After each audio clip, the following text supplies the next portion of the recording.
Patty Hajdu is Canada's Minister of Health. She is with me now. Minister Hajdu, good to see you again. Thanks for taking time to speak with me tonight.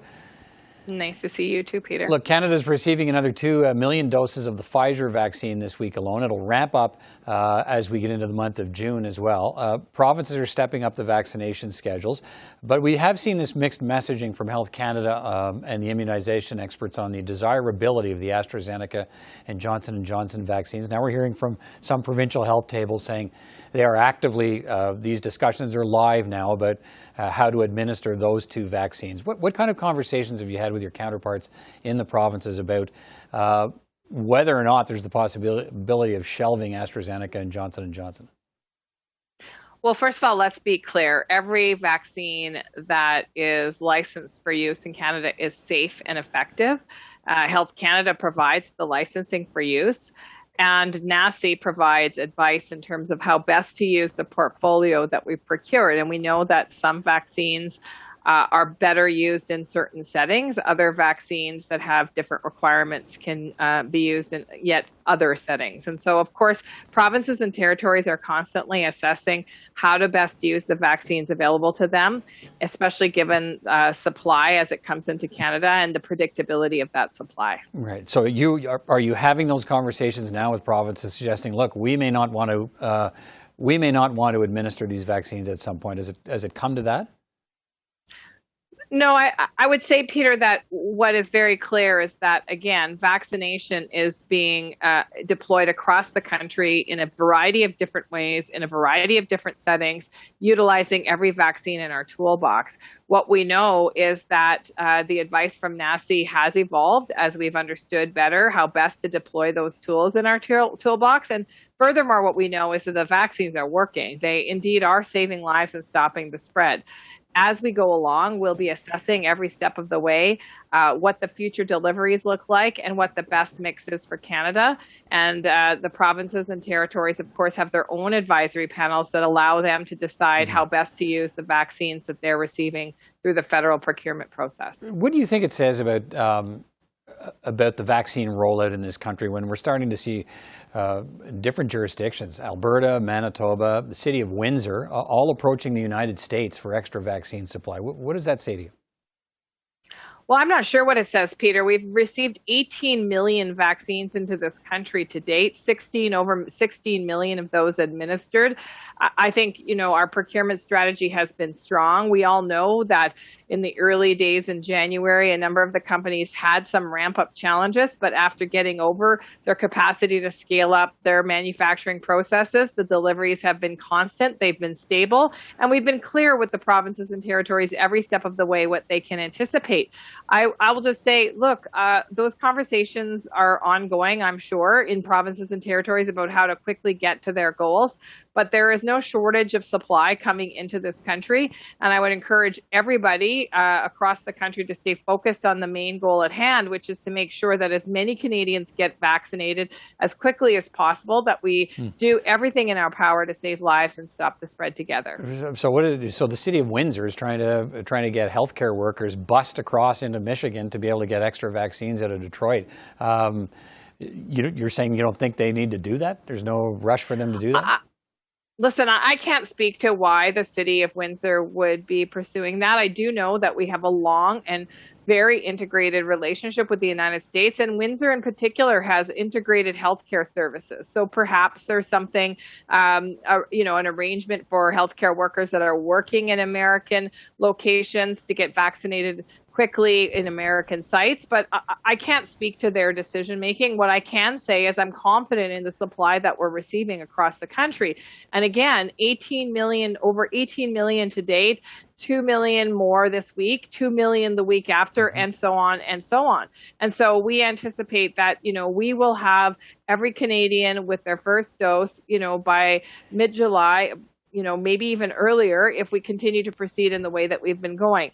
And the focus needs to be on making sure that we are vaccinating in ways that reach the very eager that want to be vaccinated right away and those that are having a harder time getting access to vaccination. All right. As more and more Canadians are getting vaccinated, a lot of them want to know what freedoms vaccination will allow. When will we see guidance from the federal government on life after vaccination, as it were, if as we've seen from the Americans?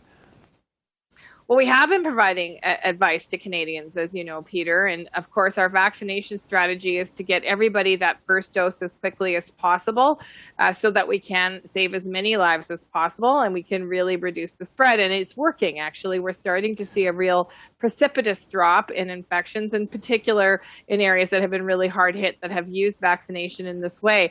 And we'll continue on that path. Of course, the CDC guidance has not given direct and very, I would say robust directions because, of course, it reflects the different epidemiological situation across the American country. We, as I said, will have more guidance for Canadians soon in terms of what they can anticipate. And I know provinces as well are working on guidance that's very specific to the epidemiology in their regions. All right. The Premier of Ontario, Doug Ford, is sort of ratcheting up the criticism of the federal government, of your government, its response, particularly when it comes to the borders. There's a growing effort by the Premier to blame your government for the third wave of the pandemic. What's your response to what's coming out of the Premier of Ontario? Well, first of all, as the Health Minister for Canada, I stay focused on what matters, which is really making sure that I'm doing my level best to support every province and territory to do two things. One, obviously continue to immunize and continue to have the tools that they need to reach Canadians no matter where they live and no matter what their circumstances. And two, to help support provinces, including Ontario, to manage whatever COVID throws at them. And in fact, we've been there for Ontario, as you know, with additional health human resources, vaccines, support with contact tracers, with the Red Cross. Indeed, the military went into long-term care homes, as you know, in both the first and the second waves. And so we will be there for Ontario. We'll be there for Ontarians, and that's what I stay focused on. What Doug Ford's asking for specifically, he wants everyone entering Canada by land, including those Canadians who fly to a U.S. city near the border and then get driven across and go on their way to be required to quarantine in a hotel for 3 days. He's also now really asking for all air travelers landing at Pearson Airport from other airports in Canada, so domestic travelers, that they all be subjected to PCR testing before they board a flight for Ontario. And we now see evidence today that 60% of the COVID cases linked to air travel are now from domestic travel. Do you think there needs to be more steps taken to control the spread of the virus from travelers going back and forth in this country? Well, I'll say this. The Premier has every tool in his toolbox to do a very thorough job to ensure that people are quarantining when they're sick, to control domestic spread in communities that are seeing tremendous case growth. That is the focus that we all have to have now, is the real risk to Canadians, which is domestic spread.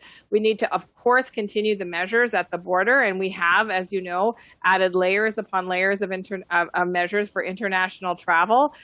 In fact, I would say that the Premier knows that international travel is down by 95% from pre-pandemic times, and the majority of the international travel that's happening now is essential workers and some Canadians with the right to return. Right, but what about Canadians flying from airport to airport in Canada? That's how the numbers suggest the spread is now taking place since the month of April.